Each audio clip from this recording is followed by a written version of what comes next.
Historic shipwrecks spanning 4,300 miles of Lake Huron, the Thunder Bay National Marine Sanctuary preserves and shares those stories for future generations. Here with us to discuss their research, education, and community engagement, we've got Thunder Bay National Marine Sanctuary's maritime archaeologist and resource protection coordinator, Stephanie Gondula. Stephanie, thanks for being here on Good Day.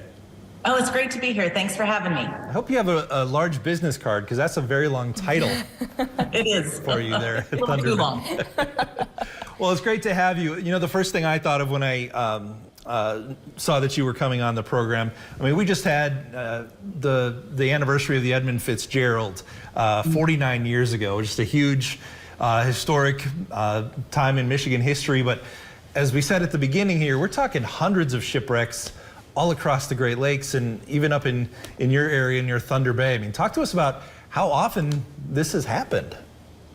Well, yes, and when you say hundreds of shipwrecks, we really could say thousands of shipwrecks. There's estimates of 6,000 to 10,000 wrecks across all 5 Great Lakes. But here, concentrated in the 4,300 square miles of Thunder Bay National Marine Sanctuary, we have identified 100. And the really cool thing is we think there's many more to discover. So you asked, you know, how often do these things happen? I mean, terrible storms is what we're talking about here today. That's one of the main culprits for taking ships down, but there's lots of other reasons. Human error, terrible groundings on shallow shoals. So there's lots of reasons that ships used to wreck in the Great Lakes. Thankfully, with technology the way it is today and forecasting, we don't see that really anymore. And, you know, we're seeing the museum behind you. And of course, you know, it goes into, you know, protection, discovery, and it seems like education as well. But let's talk with discovery first. How do you guys go about finding and using technology to find maybe some of these shipwrecks that are in the Lake Superior area? Actually, and that's I'm glad you said Lake Superior, because we are in Lake Huron. We are the small yes. Thunder Bay, Ontario, up in Canada on Lake Superior is a different place, but we're here much closer to you than you realize, probably just a couple hours away in beautiful Alpena, Michigan. Yes. So Lake Huron is the Thunder Bay that where we're based, and how we get to find shipwrecks is one of my favorite things to talk about, because we use remote sensing technologies. So we use sonar for the most part to go out and map the lake bottom, and so we have a multi-beam sonar mounted on the bottom of our research vessels that sends out sound waves, and how those sound waves come back lets us know what the lake bottom looks like. And so that's really important to understand the resources we're protecting, but it's also important in looking for shipwrecks. I would imagine it's got to be pretty exciting when you make a new discovery. What goes into then preserving those shipwrecks, but also maybe figuring out which ship it was that went down? Obviously, it may depend on how much of that ship is still discoverable when you come across it. Yes, very good point. So the dream of any archaeologist is to discover a ship that still has the name board on it. The big, like you see behind us, the Western Hope that's in our exhibits here, life-size schooner. But that's pretty uncommon that you're going to see that. The ships here, though, in the Great Lakes and in Thunder Bay National Marine Sanctuary are so well preserved because of the cold, fresh water that a lot of the details are still discernible. So you could understand what is it made of, what type of vessel was it, how many mass did it have? All of those types of clues are going to help us identify the shipwreck. And talk a little bit about how you guys educate people about these shipwrecks. Are there ways for people to go and actually see these shipwrecks, or are they just, you know, videos that you show for people, you know, either in the museum or if you go out to areas to educate people? Oh, great question. So one of our the best jobs here is taking people to see the shipwrecks.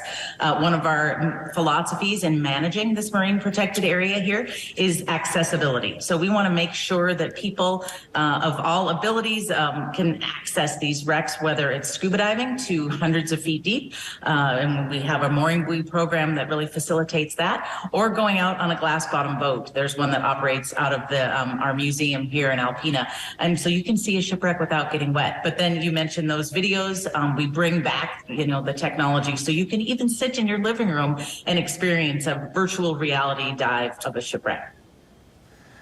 I'm curious, just what kind of visitors you get to Thunder Bay, and maybe you could talk a little bit about the excitement. I imagine from all ages, young to old, people just kind of get this excitement about finding these, or you guys finding these shipwrecks, and just maybe build some excitement about what you do. Oh gosh, yes, I was just moments before we went live this morning, there was about 50 third graders that walked behind me into our classroom for a Get Into Your Sanctuary program is what we call it. So we invite every single third grader in the Alpena public school system, and even in some counties beyond, to experience the shipwrecks and the rich maritime history that we talk about here in our visitor center. So you mentioned, who comes here? We get everybody from those third grade, hundreds of third graders to Viking cruise ship passengers. In fact, nearly 100,000 people walk through the doors of our visitor center here in Alpena every year. So where our goal is to educate folks about the rich maritime history that we protect here, and then encourage accessibility to those. That's awesome. That's really cool. And, why is it important to educate people about these shipwrecks, and especially Michigan's maritime history? So, people, if they understand the resource, if they learn the stories, they're really invested to then protect the place. And so we talk about these shipwreck stories being such compelling human stories. And then people are much more aware of the resources out there beyond the shipwrecks, the natural resources. So it's all about engaging people. People will protect what they love, Jacques Cousteau said. So that's our goal here, is to share these compelling stories and then engage the entire community in protecting them. I'm curious as well. Most people who live in Michigan, obviously we have a sense of being mostly surrounded by the Great Lakes, but I would imagine too, you get a lot of land lovers, for lack of a better term, who just don't realize that Michigan has the shipwrecks and the maritime history. That's obviously what you do, but it maybe just doesn't occur to people until they're actually at the sanctuary. I think you're right. And it is so fun to see the surprise and the fascination in people's eyes when they're out on the glass bottom boat and they see a shipwreck in person firsthand for the first time, or they learn the stories here in our visitor center. And it is a really important part of our country's past. What we call the shipwreck century, which is what we explore here in the exhibits, really was a part of the Industrial Revolution and a big part of the global maritime economy. Still is an important part. So it's such a joy to share this history and make sure people understand it and know the value of the maritime history of the Great Lakes. That's great.